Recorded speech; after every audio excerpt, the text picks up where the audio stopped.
Everyone knows there is only one real championship in sports worth winning this week. It can be won tonight in Sunrise when the Panthers finish off, possibly, if it's not jinxing it to say it, the Edmonton Oilers.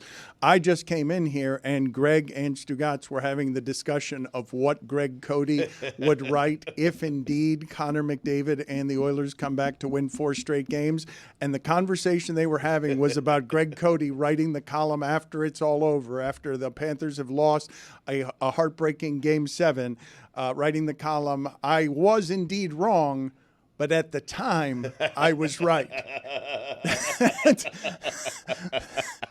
Put that on a billboard. It doesn't quite have the same ring. Look at radiant Charlotte Wilder. Look at her. She is holding up champagne. All illusions of objectivity have been discarded. She joins us from Boston, where it is. I'm assuming there hasn't been much sleep.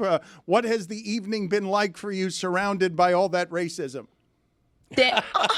Okay. All right. I was so excited. I was ready to come in here and be like, don't let him get one. And then you did that, Dan. Thanks a lot. Awesome. Love it. No, listen. I highly recommend that everybody have the experience of their team winning a championship. This is amazing. This is fun, guys. Like, more people should do this. Why don't more people do this? This is a phenomenal experience. 10 out of 10. No notes. How much have you slapped? How many of the highlights have you been watching? How teary-eyed did you get watching Jason Tatum hold up his child? Okay, well, I'm going to tear up again. Did I cry? Maybe in the press box. That's fine, right? Look, a little thumbs up. I was out with the team all night. We were partying. Just got back to my parents' house. I'm in their basement in Massachusetts. No, just kidding. They wouldn't even let me in the locker room, but I did try. Look, this feels like I am such a sicko, guys. This is the point that I'm at. I was I was watching them win, and I was like, before they won, sorry. Pritchard hits that buzzer beater, which, by the way, can I just say I called it? They came in. He was in with 4 minutes. With 4 seconds to go at the end of the third, and I saw him stretching. He was sort of stretching by the free throw line. And I was like, Pritchard is there. Like, he's going to do it. He's going to hit that buzzer beater. He gets the ball from Al Horford off that rebound, sinks it from freaking Siberia. And I was like, oh my God, is this the next dynasty? Is this the next Warriors? Like, that is what a sicko I am right now, guys. That was an I told you so about a shot that you knew he was going to make in a game. That was your analysis from Mike Breen did say he loves taking these shots. They put him in just to take these shots. I mean, he's hit a few. He practices. Right. He practices these shots, and Missoula puts him in. He's like, Pritchard doesn't care if he messes up his 3-point percentage. He wants to take those shots, so we let him. And he did it in the finals, Dan. That's pretty cool. Mike just muttered in my ear, heartbroken, Missoula's a champion. It's such a funny thing to think about. He was drafted. He was in the draft class of Kyrie Irving. He is a young person who should have been fired after Game 4 last season in the first round. Now he's a Hall of Famer. Now he's a champion, and you two are both talking dynasty. Put it on the poll at Le Batard Show. Is Missoula going to replace Red Auerbach as the greatest coach in Celtics history? All I'm saying, Dan, is that Joe Mazzulla, he doesn't get too high. He doesn't get too low. He said winning can be just as dangerous as losing, but he kept his team even keeled. Bunch of superstars. They all bought in. It was a team win. Don't put that up. Put me up. No, look how good I look right now. Look how good I look. This is what's happening in here right now. Since last year, we have had this banner of Bill Simmons looking sad at last year's Game 7 Celtics Heat. And after the Heat lost to the Nuggets, we were going to hang that as our banner in here from last season, but we never got around to it. And now that banner has been I don't know what it is. It's been drawn on. It has been desecrated with graffiti. His sadness has been turned into a smile now, and all of Boston is thrilled tonight. Did you actually get out into the city? I imagine that the cheapest ticket there last night was $1,700 to get into the building. I imagine it was a zoo there because I don't think Boston, never mind the Patriots, I don't think Boston cares about anything except basketball and baseball. What? That's The Bruins. No, but that's higher I think than hockey's the no. biggest. Bruins forgive me. outrated them Forgive head-to-head me, in the forgive first me. round. I got caught up in the air That's there. okay. I got They caught like up their in the air. sports. Patriots are They pretty do This is their like first title sports. in 5.5 years. But the way Long they suffering. care about the Celtics, I think, is more than the way they care about the Bruins and the Patriots. I got caught up in the air and realized that they care about the Red Sox that way too. They care about the Patriots. They care about the Bruins. They care about the Celtics. Can we replace the Bill inbox there for the visual listeners with just another inbox of me? Because like, look how I found these ski goggles in my parents' freaking like hat closet or whatever. Yeah, thank you. There. This is what I want. I want double the Charlotte, because these are heat tears. This isn't champagne. These are heat tears. I told you I was going to drink them, Dan. No, look, I got outside after the stadium, after the game. It was like 1:15 because I had gone to the press conferences like any good journalist does. And it was still a little scary. I had to walk like 2 blocks to get a car. And I was like, I don't know if I should be out here by myself. Dan, people care so much. I think the fact that the Celtics took, like in 2018, I remember Tatum and Brown, Eastern Conference Finals, and it sort of blew my mind. I was like, oh my God, is this possible? It's 2024, and they have lost Eastern Conference Finals many times. They have lost the finals. They lost the Eastern Conference Finals to the Heat. Like, it took time for them to do this, and I think patience is expensive in sports. Like, it's hard. It's sort of unbelievable that the front office stuck with this long enough for this to happen. And they did it as a team. And I think that it made it so much sweeter that I remembered being in that building in 2022 and being like, this feels awful. Like losing at home it feels very, very bad. And then for them to win at home, it felt like it's euphoric. Let me rephrase what it is that I was saying, because in getting tangling up, I think I failed. I want everyone to understand this city's relationship with this team when it comes to sports identity, regional identity, and the way Boston generally just cares about sports. That was built by baseball and basketball.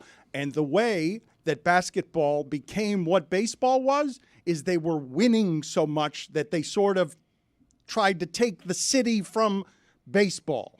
Yes. And what ended up happening after that is the Patriots got in that discussion with the same kind of winning, but Boston doesn't care about the Patriots the way that it cares about the Celtics, because it hasn't been handed down from grandfather to father to son, from grandmother to mother to daughter. It hasn't been handed down. The winning hasn't been handed down. Charlotte would know best, but I think that's by generation. If you ask younger kids what's the big team in Boston, they would tell you the Patriots. Agree, but my point is that's because that's the one that did the winning with just football. Correct, It's not. right. It doesn't go back to when this all started. Where did Boston start caring about sports? When they had Bill Russell and Red Auerbach winning anything, And also- everything. Because Boston, Ted Williams wasn't winning. No. And also Foxborough is a far-flung suburb. It's not in the city like those other teams are. So Yeah, Charlotte, I mean- you can speak to this. I think that Boston, I think now like the biggest team is the Patriots. I don't think there's any way around that. I think I think NFL has a much bigger hold on the country as a whole than any other sport. And I think that the Patriots, that dominance for 20 years, it was 20 years. Like that's a generation, right? I don't know how long a generation is. But I think that, yes, the Celtics carry so much weight. And but they hadn't look, they won in 1986, they won in 2008, they won in 2024. That's in Boston terms, as obnoxious as it is to say this, that is long. 2008 to 2024 is like, well, we don't remember what this feels like for basketball, for everything else. Like, it's the most obnoxious thing in the world to be a Boston Charlotte, fan. you're spoiled. It is now because of the last 20 years, Charlotte. Before that, they were losers except for the Celtics. Like the Red Sox were a laughingstock. The Patriots were a laughingstock. Yeah, I know. I was alive for it. But at the same time, like when I was growing up in the 90s, like they won in 86 and then they didn't win until 2008, the Celtics. Like I think that that is the handed down generational love for this team. But I think every sport now, because it's been so dominant, I guess something that was exciting, Dan, last night was to see how much fans cared about the fact that this was not just a rote championship. This was not like, oh, cool, they did it again. Like, this felt, the Garden was so loud. It was, even in a blowout in the fourth quarter, everybody was just losing their mind. And I was proud because I was berating fans a couple weeks ago for leaving early, and they didn't leave early. So yes, I think the weight of this team has carried, and the history has carried a lot of that. But I think it's also just the heartbreak of the last, 7 years that has made that made this feel so good. A generation is considered to be 20 to 30 years.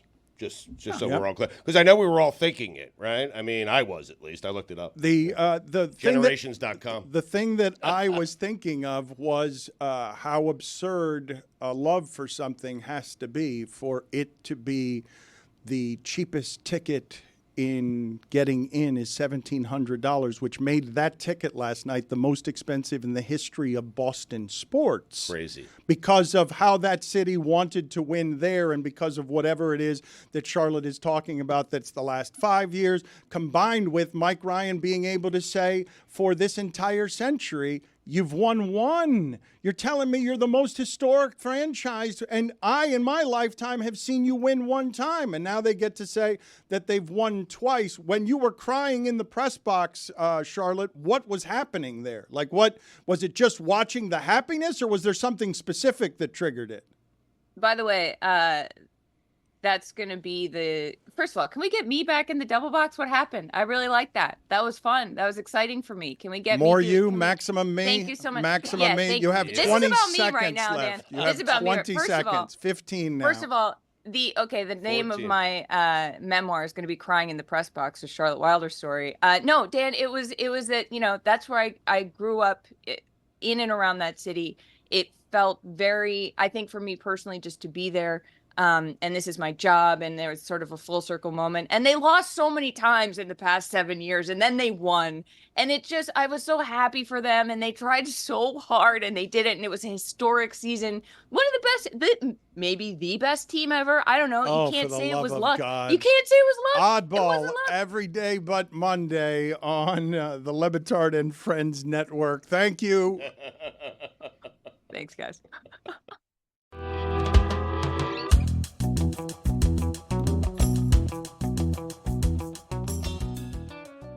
They still have Leon Draisaitl and Zach Hyman on that team too. They're Right. top 5 defense too. Like, it's not just scoring. That's a very good team. The Messiah is in the Zoom. Oh, I'm What are we sorry. doing? I don't know. I what the feel hell are we terrible. doing? He I was mean, listening to us talking hockey, Jesus. and we should be listening to him talking hockey. Let me introduce him correctly. He's a 6-time Stanley Cup champion. You did it more efficiently than I'm going to do it. It can just be the Messiah, or it could be 6-time Stanley Cup champion, 5 with the Oilers, 1 with the Rangers, guaranteed the one with the Rangers, the 3rd leading point scorer in NHL history, and now he has made the 2,500-mile flight again from Edmonton to the real new capital of ice hockey all over the world, South Florida. Somehow that guarantee didn't jinx the Rangers. That's right. Somehow it did not. Look at that hat, by the way. Look at that hat. Elbow room. The elbow room. Yes. Tell us about the elbow room, Messiah. Oh, it's a great place to chop up the series and talk to everybody about what's going on. See all the great fans. That's not all What are they're you laughing chopping at? up. I mean, That's where we do our homework. That's what we're calling it, homework. Because I've been to the elbow room. That place is a special kind of fun dirty. I love it. It's great to be down by the water. Great people. It's awesome. Wanted to talk some hockey with you because we have among us, the last time we broke some news from the elbow room, Connor McDavid's dad was bought a drink, and a reporter gave him the drink, and Connor McDavid's dad said, "You're not that Greg Cote, are you?" Because we're with Greg Cote, who has said that Connor McDavid is overrated. And I love the That is actually funny.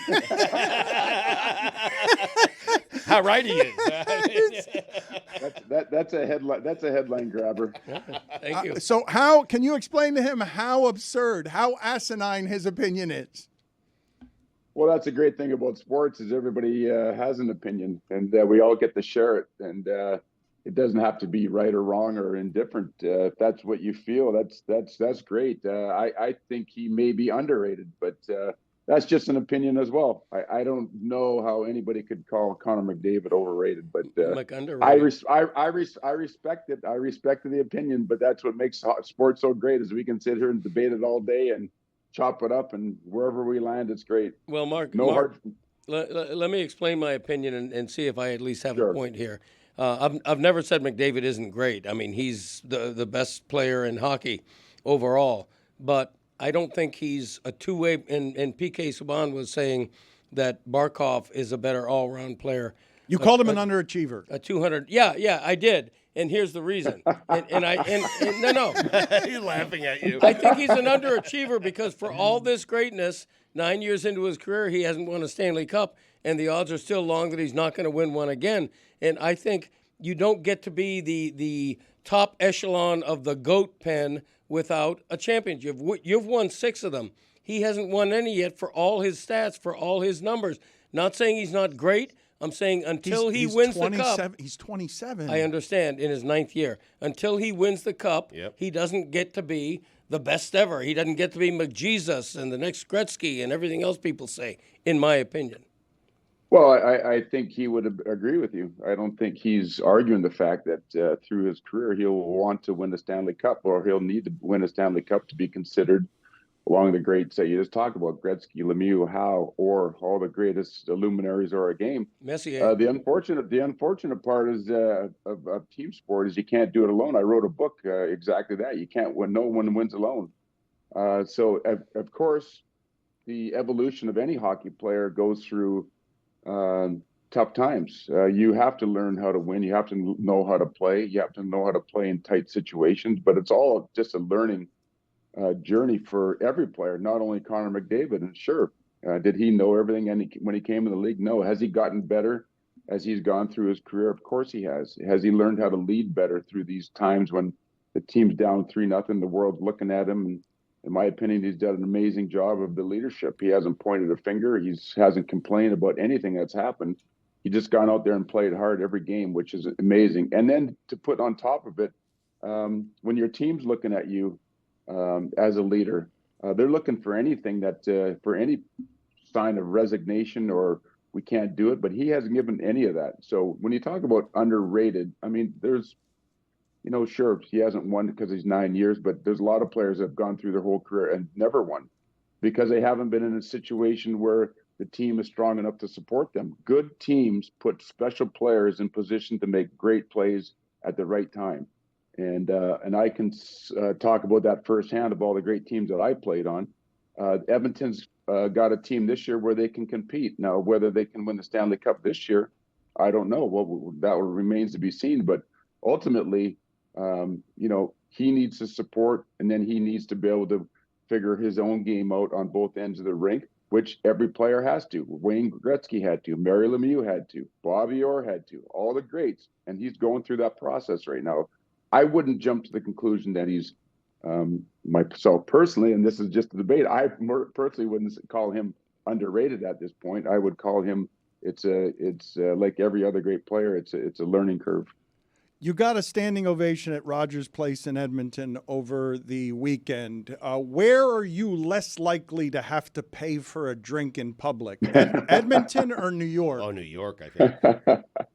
Well, I tell you, I played 12 years in my home city of Edmonton, which was amazing. I born and raised there, played my minor hockey there, family, friends, and of course, when the Edmonton Oilers became part of the National Hockey League, I was drafted by Edmonton and spent 12 incredible years. I played with some of the best teams ever, some of the greatest players ever.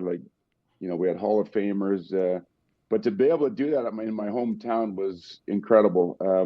When I left New York and asked to be traded, or when I left Edmonton asked to be traded, the team was kind of breaking up and it was starting over again. So I told the GM at the time, Glenn Saylor, that perhaps maybe I'd like to go try it somewhere different. And he goes, well, where would you like to go? And I go, I think New York would be a really fun place to play. Living in New York City, the 51 years at the time when I went there, they hadn't won a Stanley Cup.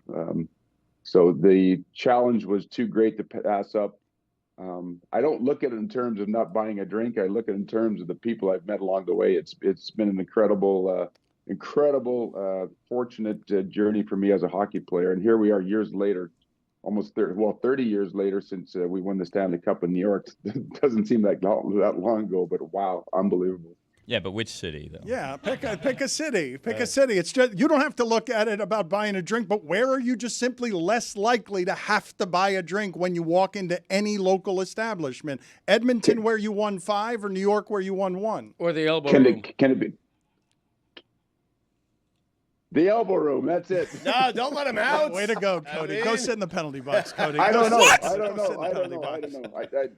I've been treated both. They're tied for first. You can't say All right, both. that is unacceptable. Elbow room was a better answer. Now the questions are going to get harder. This is from Anderson Okay. Cooper's interview on 60 Minutes with a mob informant and the former owner of the Gentlemen's Club Scores, and I quote, "The New York Rangers came to Scores on the night they won the Stanley Cup, filled the Stanley Cup with champagne and shared it with everybody, and then they left the cup. They got drunk and they left the cup." Can you confirm or deny that story from a professional snitch? I cannot confirm that story. I don't believe I was there, but if I was there, I would have confirmed it. But I'm not sure that happened. I don't think as drunk as everybody might have been, I don't think they would have left the Stanley Cup at Scores. In 1987, you allegedly brought the Stanley Cup to a gentleman's club in Edmonton, then placed it on the stage where the cup was reportedly used as the prop by the talent. Can you confirm or deny that the Stanley Cup was damaged enough that night to necessitate repairs? Again, I'm gonna deny that. The cup did have a screw that holds the actual very top of it to the bottom part of it that had come loose, and so we took it to a place where they attached it back on. Classic Messiah. Can you tell us the most fun that you ever had in a single season? I don't know whether the last one ends up feeling better than the first one when it comes to championships. Oh, that's a great. I've never been asked that question before.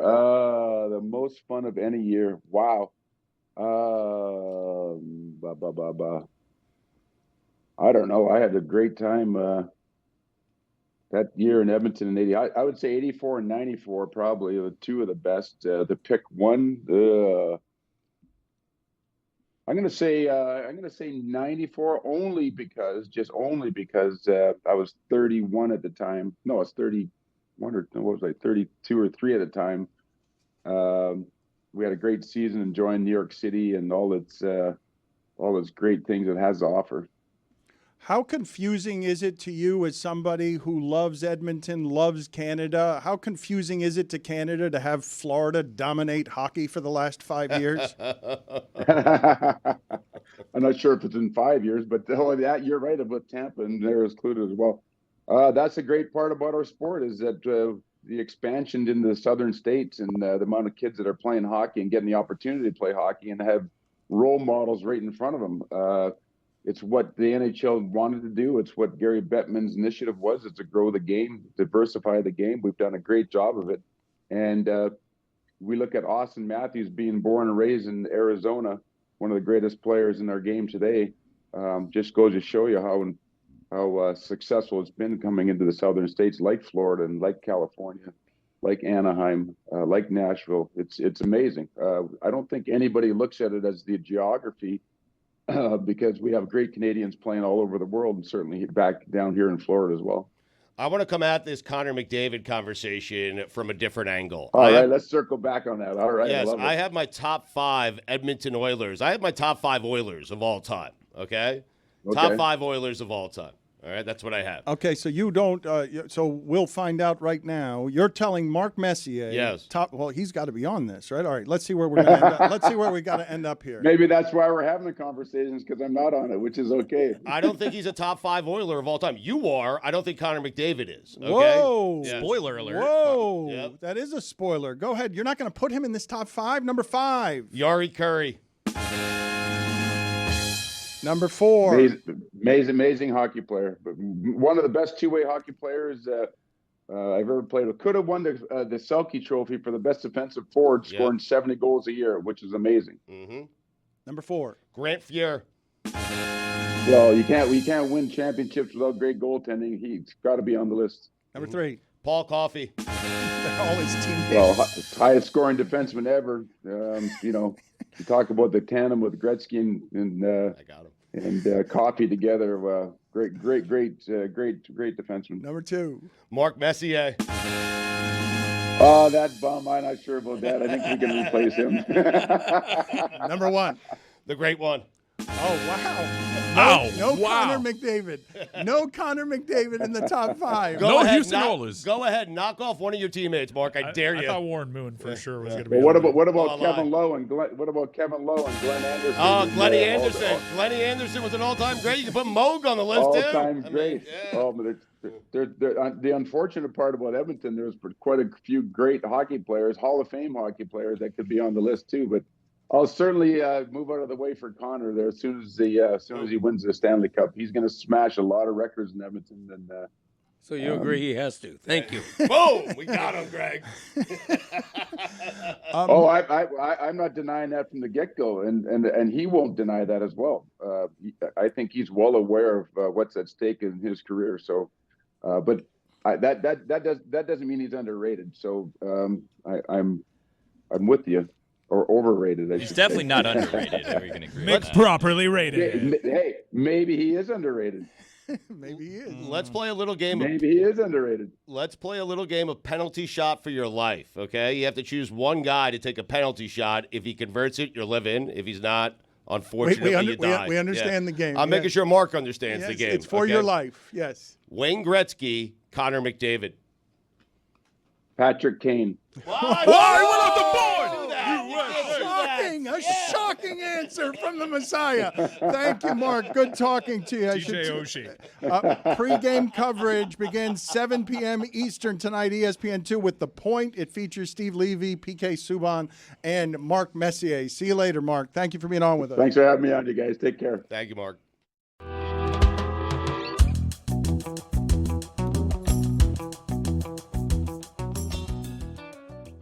We're going to get to the June observations in a second, but I was trying to parse through the history of Boston poorly. I did it with Charlotte, and I'm going to ask you the question a different way. Winning a championship in which sport matters not to you, Mike, to Boston the most today? Now, winning a championship today in which sport is the most important for the city of Boston? I know you're a baseball dork. I don't know if everyone has your sensibilities in Boston. You know what's interesting is, the Patriots spoiled everyone 6 times over. The Red Sox not only got over their schneid, but won 4 times. It had transferred. The answer to that is that it had transferred to the Celtics. This mattered more, I think, to the city because of how close Boston has gotten for 6 straight years. And the reason that those feelings crept in is because that anxiety had been transferred to the Celtics. And now, I don't know. I honestly don't know. We've won so many titles. It's an embarrassment of riches. My guess would be, and I don't know, maybe Roy or Mike could answer this. My guess would be that the anxiety is now going to transfer to the Bruins. That because the Bruins lost to the Panthers as the 1-8 a couple of years ago, and because they've been really good every year and have fallen way, way, way short of a cup in the last few years, my guess is that the city's going to care about the Bruins now. But I don't know. I mean, it's wild. Like my 16-year-old son is waking up in a world where his favorite teams have won 10 championships in his lifetime. And it just doesn't make any sense. It's the antithesis of what we were all raised as and what we experienced. So I have no idea what the answer to that question is. I'm guessing it's the Bruins. Mike and Roy are speechless. Let's do the June observations. It is a suffering. It's a horrible thing to hear. He just said it so matter of fact. My 16-year-old son. All he knows is winning. He doesn't even know. All he the knows is number of parades. Yes, championships. parades, right. 16 years, 10 Entitled parades or punks. something. It's insane. I mean, the Bruins is the second best team in that city now, so yeah, I guess it does fall on them. I did ask the Kaseya Center to see if they could raise a banner saying the Bruins, when they went head-to-head against the Boston Celtics in the first round, outrated them locally. The Bruins last won in 2011, so I think that's the team. The Red Sox won in 18, my I son think. was Right. my son was alive for that Enough too. with He your doesn't son. remember. I mean, The June observations. 5.5 long years. He suffered so long before the first Bruins He championship. had to see Tom Brady win one with the Bucks.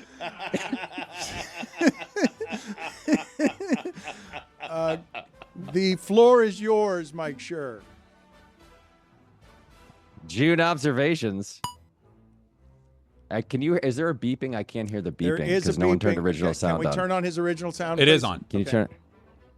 I can't hear it, so I'm gonna. This is gonna be. We're gonna just flow here, You're going Roy. to feel like you're doing it a cappella, and it's just Oh, going to I be got it now. Yeah, Chris's I job. I mean, you only gave him spot for one. Maybe hold out for a larger Here we go. sample, my guy. start over, Mike. Yeah. June observations is brought to you by all the products Jimmy Butler has been advertising during the NBA postseason. Michelob Ultra, Mountain Dew, Hotels.com, I think, Bad Boys 2, Carl Farnsworth Subaru off Bad- Route Bad Boys 41 4. in Gainesville. It's Bad Boys 4. Whatever. And it was That's and a it was fine. also Miller Lite. I saw it for sure. Yeah. Somebody really thought he was going to be playing deep into June, huh, Jimmy? Dan! A marquee franchise. Dripping in banners from years past. But they haven't been to the promised land in Mike Ryan's adult lifetime. But after a dominating performance on the biggest stage, Dan, just like that, make no mistake about it, the Edmonton Oilers are back. Oh, no. Oh, no. Leon Draisaitl and them boys, huh? I saw them win. Look good. They look real good in Game 4. Strong on the forecheck, right, Roy? Mike Ryan is an adult. The Celtics won a title. So guess what, Mike? It happened in your adult lifetime. Yeah. Credit where credit is due. In the last few weeks, this show's basketball coverage has been excellent. Just as one example, in this postseason, in a story no one was talking about, some of the players on the teams the Celtics played were injured. And Meadowlark Media was on it. That's right. You guys covered the shit out of that story. That's right. For the first time in NBA history, some of the players were injured and missed games in the postseason. You deserve an award for the way you reported that story. It's the opposite of a Peabody. Here's another story you were all over. The Celtics' easy path to the finals. And honestly, I got to admit, you had a point. I mean, beating an 8 seed, a 4 seed, a 7, and then another 8 to win a title has to be the easiest path ever. Oh, sorry. That wasn't this year's Celtics. It was last year's Nuggets. And it's weird that I don't remember you ranting at all about that. That's correct. Al Horford, Yeah. Basketball Hall of Fame, collision course. Yes. Perfect Al Horford lines, dude. Did you see his line? It was so good. No, what'd he say? Plus 20. 9 points, Yeah. 9 rebounds, 2 steals, plus 20 in 32 minutes. I thought he had a quote after the game. The line, of Yeah, course. he- That's all I looked at. I didn't watch the game. He was looking for a quote. What did he say? He took 6 shots, made 3, won a ring. That's Al. Jaylen Brown can now dribble with his left hand straight to the Basketball Hall of Fame. Derek White, send the broken tooth to the Hall of Fame so it's ready for him when he's inducted. Jason Tatum. Oh, was he not scoring enough for you guys? You guys were very mad that he wasn't scoring Yes. more points. He's not being the man I want him to be the man. I'm Dan Le Batard, and I'm Mike Ryan. I'm Jeremy Taché. We think Jason Tatum isn't good enough at basketball because he should be scoring more points because that's the right way to be good at basketball. That's what Jimmy Butler did. Jimmy Butler scored more points, and he's a man. That's right. Speaking of Jimmy Butler, top 5 guys who have more rings than Jimmy Butler. Yes. OLI, Peyton Pritchard. Svi Mikhailuk. Sam Hauser. Yeah. Luke Cornett. Kristaps Porzingis. Yeah, that's right. 5 white guys. Hey, Stu, I just put Luke Cornett's rings in a box, and I put Jimmy Butler's rings in a box, and you'll never guess which box has more rings. It's Luke Cornett's box. Top 5 guys with more rings than Jimmy Butler. Number 5, future Hall of Famer Jason Tatum. Number 4, double postseason MVP Jaylen Brown. Number 3, Drew Holiday's corpse. Number 2, he's got that dog in him, guys. It's Derek White. And the number 1 guy who has more rings than Jimmy Butler, Al Horford. Yeah. Mike Ryan has not smiled through the last 5 minutes Not of liking this. it. Joe Mazzulla wins a title at 35. 3 years ago, he was coaching the Portland, Maine Baby Lobsters 9U Kids Rec League All-Star team. And now he's an NBA champ. Jimmy Butler, do it in the finals. Coach Spo, do it without LeBron. Dan Le Batard, getting his revenge for these Heat jokes by telling the story about how someone once took a dump in Bill Russell's bed. Collision course. I mean, that happened in Boston. A human being took a dump in a champion's bed. That's forever. Collision course. Thank you. That's Collision forever. course. Yeah. Nailed it. Collision course. Yeah. Here come the Mets. Yeah. Wow. Grimace. Celtics owner Wick Grousbeck called Lisa Salters Michelle. Hey, Wick. The Stugotz is strong in you. Wick. Amin Al Hassan called Drew Holiday a corpse. Said the Celtics trading Marcus Smart and Grant Williams was risky because they had that dog in them. You know what the L in Amin Al Hassan stands for, Dan? Uh-oh. No. It stands for L. As in take the L. Yeah. 64-18 plus 11.5 points in the regular season. 16-3 in the playoffs plus 10.7 in the postseason. Do you know how good the Boston Celtics were this year, guys? They have a guy whose only job is to hit buzzer beater threes at the end of quarters, and he does it perfectly. That was annoying. Annoying. I turned it How off. dare by you? then. Keep an eye on the links. 1-4 in a row. Kayla McBride and Dem Girls. Nafisa Collier, low-key MVP campaign. UConn legend. Sorry, Charlotte Wilder. We did it. Finally, something goes right for Boston fans. Juju Gotti. We did it. Light the beam, Celtics in 3. I just want to say that after last night, the Miami Heat and all their fans and Heat culture and Jeremy Taché and Coach Spo and Bam Adebayo and the corpse of Kevin Love can all go to hell. And when they get there, say hello to Parakeet Cortez for me. And then tell Parakeet to say hello to Art Briles. Dan, those are the June observations.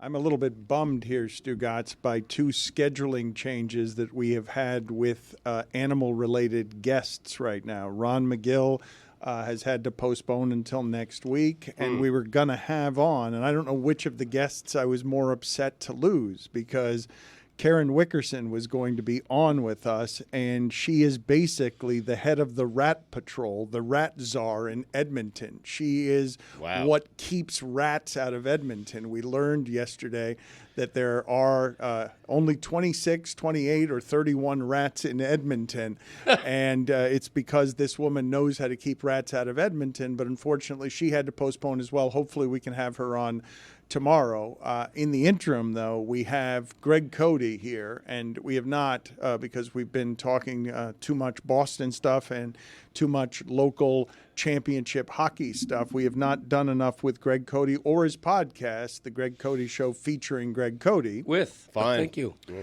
Which this week features his Family Olympics. And Billy, I thought you'd appreciate this in an audio medium.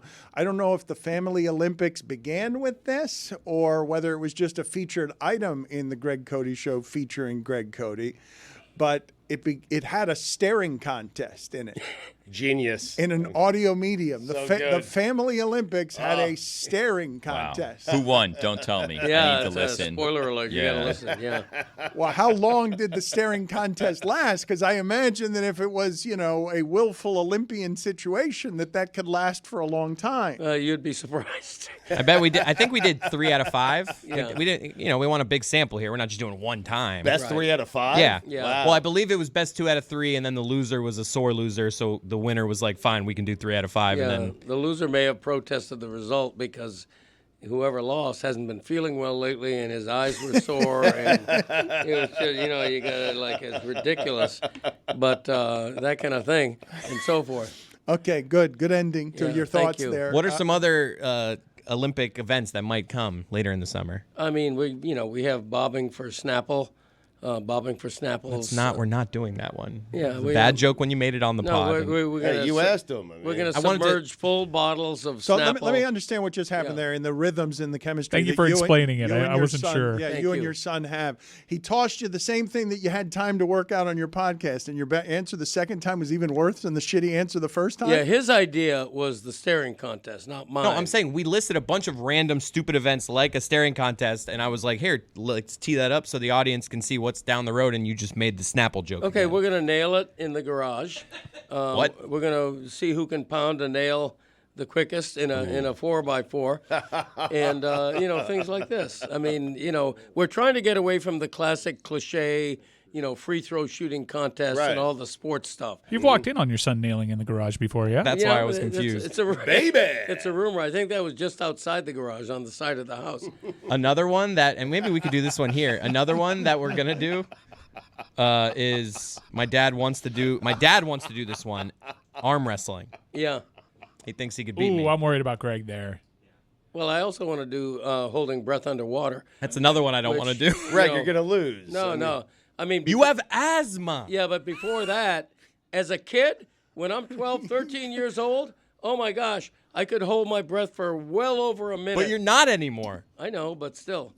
And I will be using my inhaler. That's cheating. Before I do that. Right. It's not Oh, just, that is It expands the lungs. Called a snorkel. it could be a performance-enhancing drug. I don't know what the commissioner would decide, but Put it on the poll in deep sea breathing. Is the asthma inhaler a performance enhancer? right. Aren't you the commissioner? I mean, Normally we reconcile. We don't have a big controversy. Another future event is going to be hand clapping, because as a child, We did this one on this week's episode. I was renowned for how loudly I could clap Can't my be true. hands, and so that's going to be a category. Why don't we do it right now? Can we do it? I'd like to do a couple of these right now, including the arm wrestling. they already did it, though, the clapping. I mean, that's what Chris is saying. Well, it was hard to pick up on Zoom. Yeah, we snuck it. You believe you are better? Hold on a second. Let's try this. You believe that you are appreciably louder as a clapper than everyone else here. Sure. Okay, Yeah. let's I'm known test. for hand clapping. All right, let's test this. Not true. No, I am. We'll test it. We'll test it instead of arguing through a raspy voice that is just barely hanging on. Right. Let's try everyone. Mike, you begin with what you're competing. You're trying to compete the loudest single clap, or One is it clap, or- is How it many one do you clap? get? How does this? You get How the does build how up? do the It's a It's a Olympics lot of work? pressure going I like first. the 5-pack. Would you like me to go first? You prefer 5-pack. Yeah, so five five. clap. Can you go clap. first All just so I can? Sure. But we it's can five- establish what I have to so beat? it's 5 Yeah. claps, but it's all idea, we're Mike. trying to get loud. That's what we're trying Yes. to do. Volume. Well, hold on a second. Is there like an Yeah. online like decibel counter or something Yeah. we can actually get information, or we I feel just like we're stealing content Well, from the Greg Cody I show, but think- that's okay. I think How buoyant All right. is Snapple? It's okay.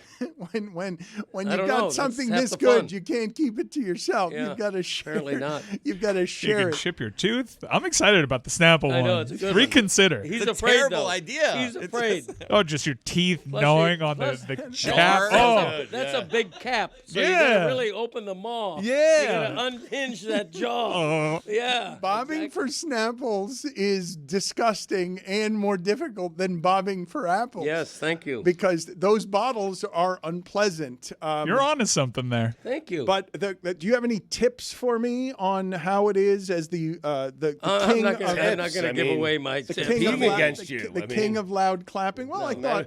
No I'll one go has last. Usain Bolt. I'll go last.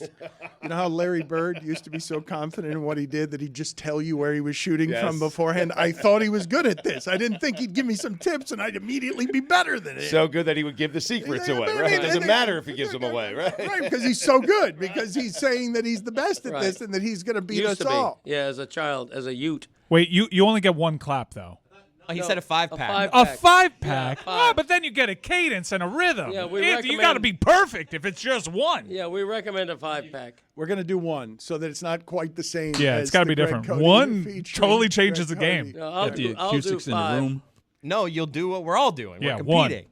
How We're- about 3? Let's compromise. We're only with counting your 3. first. How about 2? We're going 1, and we're going with Greg's going last. Nobody's loudest on their first clap, though. Look it up. I know. You got to build That's, up. that's Yeah. why. Put it on the poll, please, Juju, at Le Batard Show. Is anyone loudest on their first clap? Do you have the guts or not? What are the gut? What do I need the guts No, I'm for? asking Chris because, like, I got to build a head of steam. No, this is a real challenge. I'm better with a 5-pack. Cody's are. Thank we you. struggle with the 1. All I grew up with a 5-pack. Well, we're going to make it. This is the show that questions the pressure on athletes all the time and do it the one time you get the chance. You don't get 5 chances at it. Yeah, you do. At most, you get 4. Please win tonight. Connor's got like 9 players chances. love it, guys. Shoot one basket a game? I'm No. going to go first. Ready? Solid. That's a good one. Solid, but I also don't know what a bad one is. All right, Yeah. let's Oh, see. yeah, yeah. Roy, let's see what you have here. Ow! Dan's winning. I think Dan's winning. Stugotz? Yeah, and I'm following on the sound meter here. Here we go. That was pretty good. Thank you. Yeah, Was it your louder? fingers might give you an advantage Fat, here. put it on the poll, Juju. Do fat sausage fingers help Yeah. you win clapping Yeah. contests? I don't know if this is an official way to do it, but it's the best meter that I have. I'm looking at the sound waves, and that one registered the most. Wow. Chris Cody, go ahead. All right, like I said, I'm a 5-pack guy, but all right. You've already made the built-in excuse. Mm-hmm. That's good. That's good. That's pretty solid. It's right up there. I'm a Maybe we Cody. have a clap off between you and Stu. Guys, I'm a Cody. All right, let's see, Mike, what you've got. Oh no! He showed. That was the same thing that happened to That's me. why I wish it was a 5-pack. He mackled Thank boy. you. That was the worst. I'm so bad at it. Oh, what shame! Billy, Almost missed my hands. you did almost miss. It was is big, weird. Billy. You hit Yeah. your wrist. All right. Should I take off my ring? Oh wow. Solid. Oh wow. Oh wow. Oh, that's. Oh, that was an explosion. Wow. I could see the wind. It cried. The wind cried. I think Billy's winning. All this buildup for a guy that's Clap off. known for clapping. All right, As here a we ute. go. As Here- a ute, As I a was. ute. He's Yeah. past his prime. How do you applaud a good clap? Because it would be redundant. He's an old veteran here. This is the big finish. Let's see if he can. I feel Billy's might have been the best. Billy's one was so really far. good. We'll see. I'm in the throes of bronchitis. Anyway, we've got all. Billy the also had the excuses. best form. Like he Doped up went on- back like Yeah. an osprey. Stretch out the fingers, you Yeah, guys. You know. really confident. Took his ring Bronchitis off. as an excuse for a clap. I think the ring really did it. Yep. All right, are we ready? That was it. Yeah. We've been ready. That was your clap right there. Yeah. All right, silence, please. Me maximum clapping. Oh, no. That didn't count. No. That's a fine. Oh, that's a fire clap. You're disqualified. Known for clapping, huh? This is the Dan Le Batard Show with the Stugotz podcast.